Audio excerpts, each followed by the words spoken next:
Hey guys, welcome back to our channel Telugu to English Teacher here. In today's video, I am going to share with you some sentences that are related to fight related sentences or fighting related sentences. అంటే గొడవకి సంబంధించిన sentences ఈ వీడియోలో ఉన్నాయి. రోజులో మనకి ఎవరో ఒకరిపైన కోపం వస్తూనే ఉంటుంది కదా. ఆ సందర్భంలో ఏదో ఒక గొడవకి సంబంధించిన సెంటెన్సెస్ తెలుగులో మాట్లాడతాం, కానీ ఇంగ్లీష్లో మాట్లాడాలి అంటే కొంచెం భయంగా ఉంటుంది. అండ్ ఇంగ్లీష్ ఎలా మాట్లాడాలో అని కూడా టెన్షన్ పడుతూ మాట్లాడలేకపోతూ ఉంటారు. వీడియోని అయితే కంప్లీట్గా చూడండి, మీకు యూస్ఫుల్ అవుతుంది. యూస్ఫుల్ అనిపిస్తే ఒక చిన్న లైక్ చేయండి. మన ఛానల్ని ఫస్ట్ టైం చూస్తుంటే ఖచ్చితంగా సబ్స్క్రైబ్ చేసుకోండి. ఈ వీడియో ఎక్కువగా గొడవ పడే వాళ్ళతో షేర్ చేసుకోండి. వాళ్ళకి గొడవ పడ్డప్పుడు ఇంగ్లీష్లో ఏ విధంగా మాట్లాడాలో యూజ్ అవుతుంది. సో నేను మిమ్మల్ని లాస్ట్ వీడియోలో 2 క్వశ్చన్స్ అడిగాను కదా, వాటినైతే చూసేద్దాం. చద్దన్నంని ఇంగ్లీష్లో ఫర్మెంటెడ్ రైస్ అని పిలుస్తాం. చద్దన్నంని ఇంగ్లీష్లో ఫర్మెంటెడ్ రైస్ అని అంటారు. సో ఈ ఆన్సర్ ఎంతమందికి తెలుసు, ఎంతమంది కరెక్ట్గా ఆన్సర్ చేశారో ఒకసారి చెక్ చేసుకోండి. ప్రీవియస్ క్వశ్చన్స్లోని క్వశ్చన్ నెంబర్ 2, భోజనం సరిగ్గా అరగలేదు. ఈ తెలుగు సెంటెన్స్ని ఇంగ్లీష్లో the meal was not digested properly, the meal was not digested properly, ఈ విధంగా ఇంగ్లీష్లో చెప్పాలి. ఈ 2 క్వశ్చన్స్కి ఎంతమంది తెలిసి కూడా ఆన్సర్ చేయలేకపోయారో సో ఇట్స్ ఓకే. ఈ వీడియోలో అయితే మీకోసం 2 క్వశ్చన్స్ ఉన్నాయి. వాటికైనా తప్పకుండా మీ ఆన్సర్ని కామెంట్ రూపంలో తెలియజేయండి. క్వశ్చన్ నెంబర్ 1, నన్ను ఆలోచించుకోనివ్వు, నన్ను ఆలోచించుకోనివ్వు. ఈ సెంటెన్స్ని ఇంగ్లీష్లో ఏ విధంగా చెప్తామో తెలిస్తే కామెంట్ చేసి చెప్పండి. క్వశ్చన్ నెంబర్ 2, ఇంకెక్కడికైనా వెళ్ళు, ఇంకెక్కడికైనా వెళ్ళు. ఇలా కూడా మనం రెగ్యులర్ కన్వర్జేషన్స్లో మాట్లాడుతూ ఉంటాం కదా. సో ఈ 2 ఆన్సర్స్ మీకు గనక తెలిస్తే కామెంట్ రూపంలో మీ ఆన్సర్స్ని తెలియజేయండి. నేను నెక్స్ట్ వీడియోలో వీటి ఆన్సర్స్ని రివీల్ చేస్తాను. Please show your support with your likes and comments as always. ఇప్పుడైతే లేట్ చేయకుండా మన వీడియోలోకి వెళ్ళిపోదాం. Let's get started our video. Sentence number 1 of this video, నీ పనిలో నేను జోక్యం చేసుకోను. ఇలా కూడా అంటూ ఉంటాం కదా చాలా కోపంలో ఉన్నప్పుడు. I will not interfere in your work, I will not interfere in your work.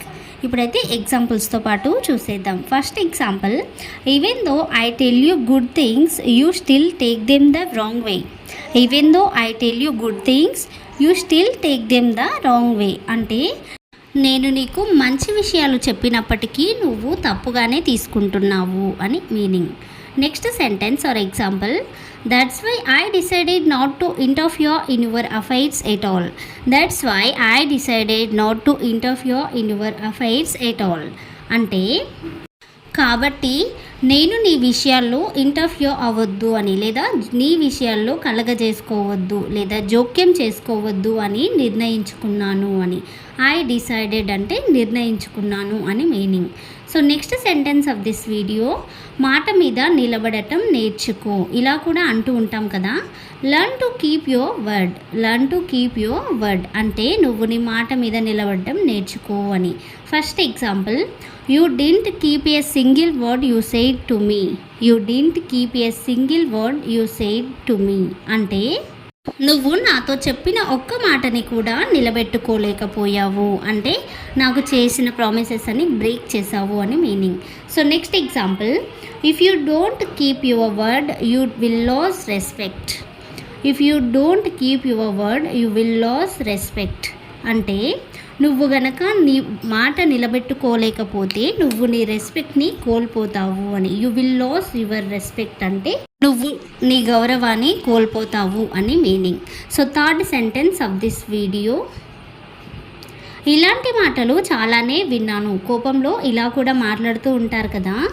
In English, I have heard many such words, I have heard many such words. Heard అంటే విన్నాను అని meaning.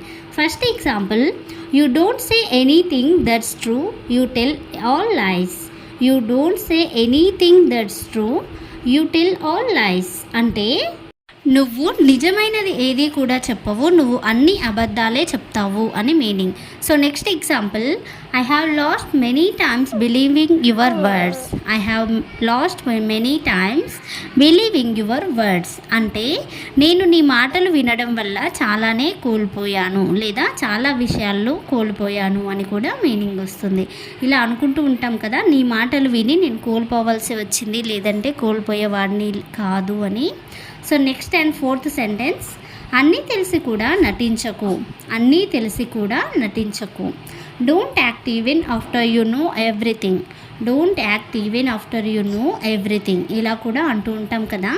First example, why are you pretending in front of everyone that you don't know anything.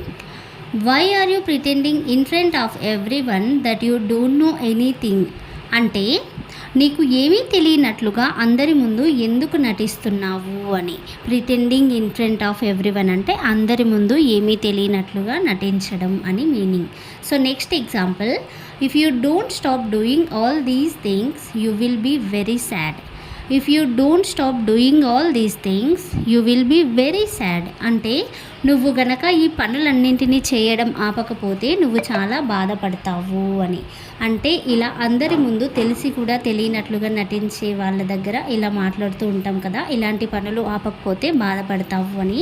So next sentence, ఏమీ చెప్పకుండా ఎలా తెలుస్తుంది. How will I know without you telling me. How will I know without you telling me. అంటే నువ్వు నాకు ఏది చెప్పకుండా నాకు ఎలా తెలుస్తుంది అని. First example, what can I do if you don't speak a word to me. What can I do if you don't speak a word to me. అంటే నువ్వు నాతో ఒక్క మాట కూడా మాట్లాడకపోతే నేనేం చెయ్యగలను. ఇలా కూడా అంటూ ఉంటాం కదా. So next example, I felt it was unnecessary to talk to you so I didn't speak. I felt it was unnecessary to talk to you, so I didn't speak. అంటే నీతో మాట్లాడడం అనవసరమని నేను అనుకున్నాను, అందుకే నేను మాట్లాడలేదు. సో ఐ డిడ్ంట్ స్పీక్ అంటే నేను అందుకే మాట్లాడలేదు అని మీనింగ్ వస్తుంది. డిడ్ంట్ ఎందుకు వస్తుంది అంటే ఇక్కడ ఆల్రెడీ జరిగిపోయింది కాబట్టి అక్కడ డిడ్ వస్తుంది. So next sentence of this video, ఏది ఏమైనా నీతో మాట్లాడను. I won't talk to you anyway. I won't talk to you anyway. For example, I have been hurt by you so many times that I will never talk to you again in my life. I have been hurt by you so many times that I will never talk to you again in my life. అంటే నేను నీ వల్ల చాలాసార్లు బాధపడ్డాను, అందుకే నేను నీతో లైఫ్లో అస్సలు మళ్ళీ మాట్లాడను లేదా మాట్లాడదలుచుకోలేదు. ఇలా కూడా అంటూ ఉంటాం కదా, నీ వల్ల నేను చాలా బాధపడ్డాను, ఇక జీవితంలో మాట్లాడను అని. So next example, everything you do is meaningless. Everything you do is meaningless అంటే నువ్వు అన్ని అర్థం లేని పనులే చేస్తావు అని. ఇలా కూడా అంటూ ఉంటారు కదా. So next sentence of this video, గొడవ మొదలుపెట్టింది నువ్వే. ఇలా కూడా అంటూ ఉంటాం కదా. In English, you started the fight. You started the fight. For example, I have no intention of arguing with you at all. I have no intention of arguing with you at all అంటే నాకు నీతో గొడవ పడాలని అస్సలు లేదు. ఇలా కూడా అంటూ ఉంటాం కదా, నాకు గొడవ పడాలని అస్సలు లేదు కానీ గొడవ మొదలుపెట్టింది నువ్వే అని. So next example, I'm very silent but you provoked me. I'm very silent but you provoked me అంటే నేను చాలా సైలెంట్గానే ఉన్నాను లేదా నేను చాలా నిశ్శబ్దంగానే ఉన్నాను కానీ నువ్వే నన్ను రెచ్చగొట్టావు. యూ ప్రొవోక్డ్ మీ అంటే నువ్వు నన్ను రెచ్చగొట్టావు అని. ప్రొవోకింగ్ సంవన్ అంటే ఎవరినైనా రెచ్చగొట్టడం అని మీనింగ్ వస్తుంది. So next sentence of this video, గొడవ పడటం ఇష్టం లేక వెళ్ళిపోయాను. గొడవ పడటం ఇష్టం లేక వెళ్ళిపోయాను. In English, I left because I didn't want to fight. I left because I didn't want to fight. For example, there is no point in fighting over every little thing. There is no point in fighting over every little thing అంటే ప్రతి చిన్న విషయానికి గొడవ పడటంలో అర్థం లేదు. There is no point అంటే అర్థం లేదు అని మీనింగ్ ఇక్కడ వస్తుంది. So next example, don't you have anything else to do but fight. Don't you have anything else to do but fight అంటే నీకు గొడవ పడటం తప్ప వేరే ఏ పని లేదా అని. ఇలా కూడా అడుగుతూ ఉంటాం కదా, ఎక్కువగా గొడవ పడే వాళ్ళ దగ్గర మనం ఇలా మాట్లాడుతూ ఉంటాం. That's all for today. వీడియోని కంప్లీట్గా చూసినందుకు థ్యాంక్ యూ సో మచ్. ఈ వీడియో ఎవరికి యూజ్ అవుతుందో మీకు ఆల్రెడీ అర్థమయ్యే ఉంటుంది కదా, వాళ్ళతో ఈ వీడియో షేర్ చేసుకోండి. మన ఛానల్ని ఫస్ట్ టైం విజిట్ చేస్తూ ఉంటే ఖచ్చితంగా సబ్స్క్రైబ్ చేసుకోండి. మన ఛానల్లో ఉన్న ప్రతి ఒక్క వీడియోని, ప్రతి ఒక్క సెంటెన్స్ని మీరు రెగ్యులర్గా కనుక ఫాలో అయితే మీ యొక్క ఇంగ్లీష్ కొన్ని రోజుల్లోనే ఫ్లూయెంట్గా మారుతుంది.